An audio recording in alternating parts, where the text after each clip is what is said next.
telling the white man to get out. In Mozambique, they're telling the white man to get out. And in South Africa, they're telling the white man to get out.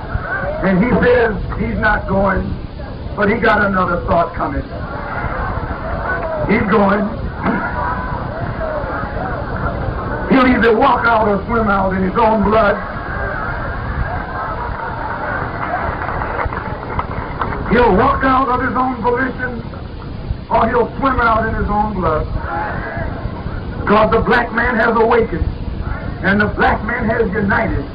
And where there's unity, there's strength. You don't need any guns. You just need some unity and a blade when it gets dark.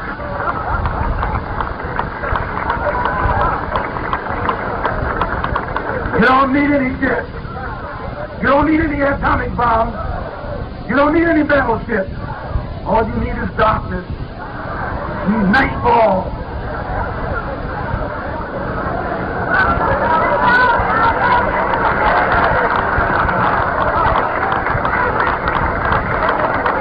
That's how Jesus said he was coming, without observation.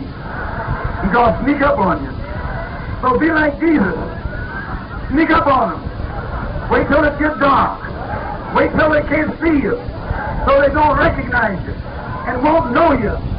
And then introduce yourself to them.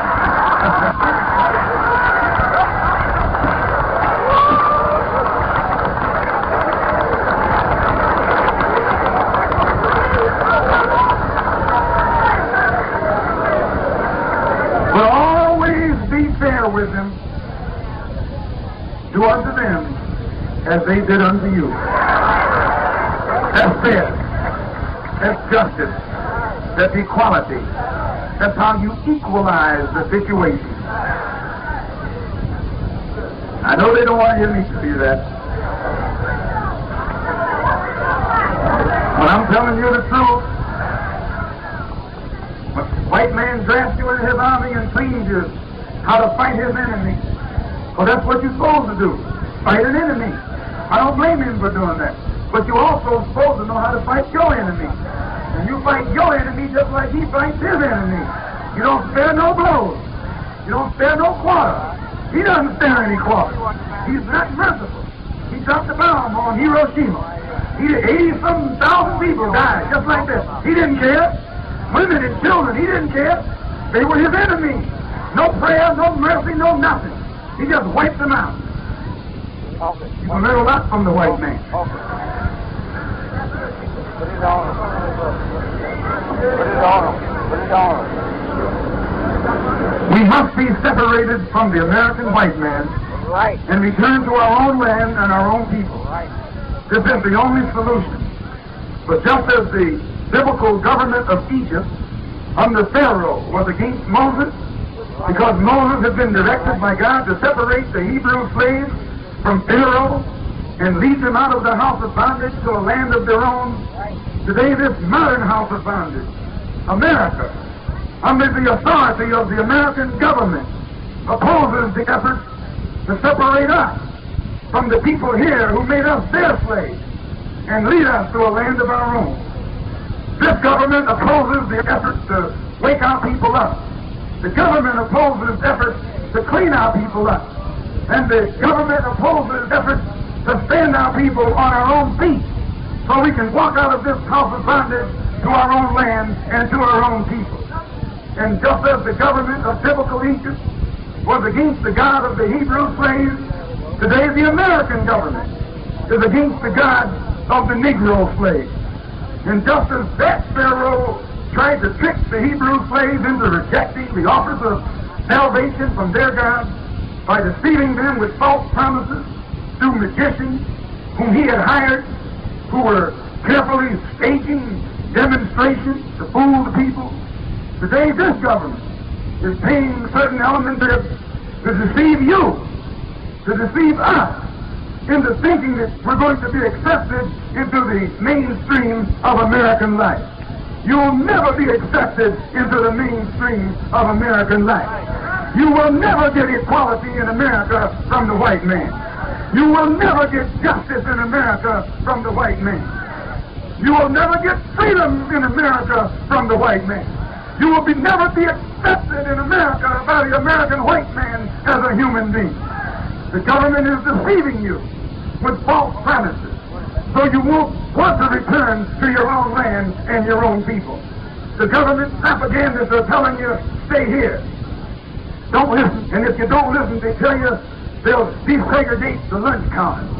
If you don't listen, they'll desegregate the theater.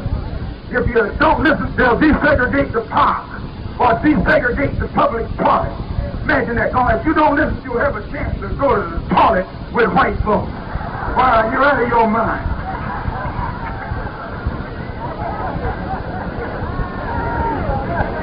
Only way I want to go to the toilet with him is to flush him down with the rest of that stuff. Flush him right down the drain with the rest of his kind.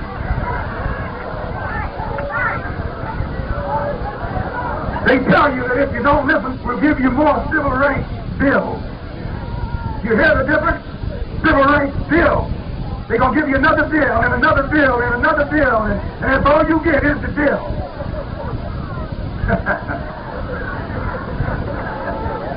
The government promises you this only to keep you from listening and to stop you from waking up. They know that if you listen long enough, you'll begin to do your own thinking. Speak for yourself. Make you able to hear for yourself. Make you able to think for yourself. And make you able to speak for yourself. And sure will make you able and willing and ready to fight for yourself.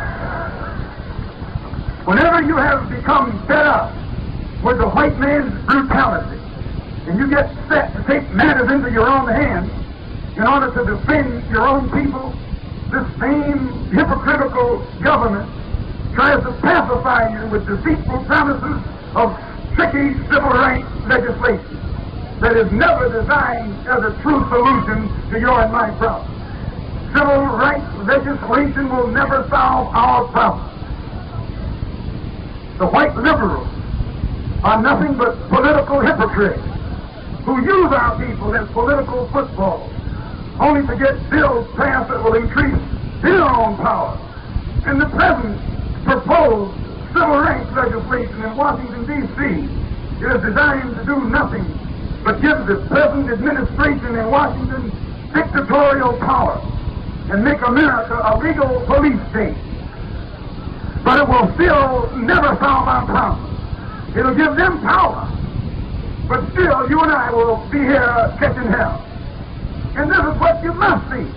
The present administration is only using civil rights as a political football to gain more legislation and power for itself. And our people are being used as pawns, political pawns in the game of power politics by political hypocrites. You can't please the white man. You out there at the downstate Brooklyn Medical Center trying to integrate and they put you in jail. You can't please it. If you want to get away from you, he condemns you. If you try and cuddle up to him, he condemns you. If you lay down and play on the sidewalk and say, walk on to Mr. White Folks, he's still not satisfied. He say, roll over on the other side, nigga. Get over on your back. You just can't please him. You can't satisfy him while you're out of your mind trying to make love to a white man. You trying to call yourself appealing to his moral conscience. He has no moral conscience. He has no moral. I ain't going to have moral conscience. He neither has moral nor conscience, much less moral conscience. No, don't waste your time. So the propaganda of the American government is skillfully designed to make our people think they don't want us. The government. This is government propaganda.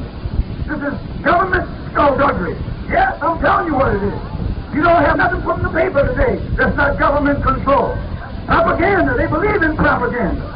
Psychological warfare for the mind of man, for your mind, for your body, for your soul, for your allegiance.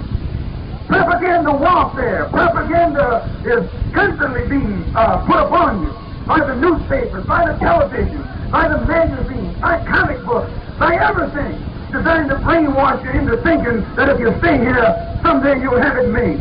No, you'll never have it made in this country. To keep you here, the government tells you Africa is a jungle. Isn't that what they say? That Africans are savage. That Africans are backward.